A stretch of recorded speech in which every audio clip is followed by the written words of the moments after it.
This is the 2023 Ford Escape ST-Line Elite. It's our first chance to drive it after its refresh, and we had it as part of a recent comparison test. Here's what we think. We haven't seen one of these for a while. It's been refreshed for the 23 model year. What did you think about it? I really liked it. I think the Escape ST-Line Elite lives up to the ST-Line part of things here. It's one of the most fun to drive. It's one of the two sort of sports cars we have here. Thought the powertrain was great, lots of power. Also the most fuel efficient, which is a nice bonus.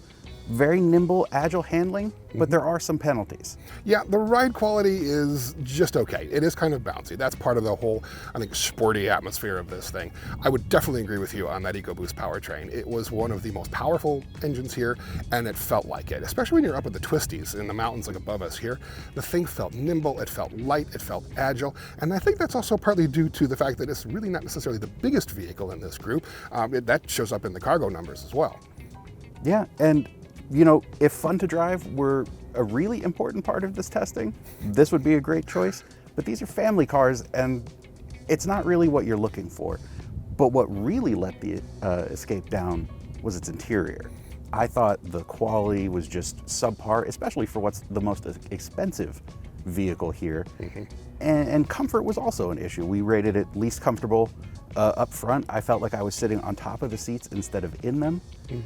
We do enjoy the large Sync 4 touchscreen. That's a bonus. Great graphics, very nice configurability, and the digital instrument panel as well. But the interior is really where this falls flat. Yeah, some of the plastic quality in here, you're not talking about hard plastics, but you do feel like they're cheap plastics.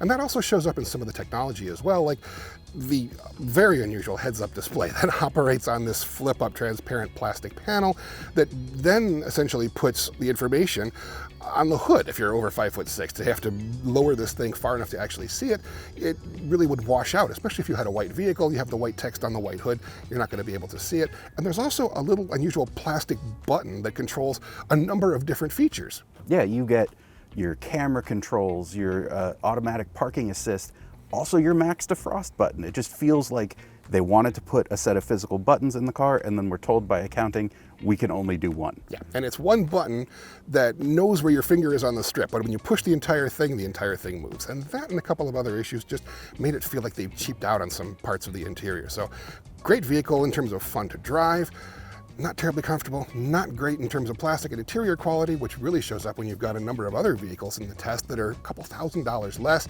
that have nicer interiors. And that's really kind of what let the Escape down.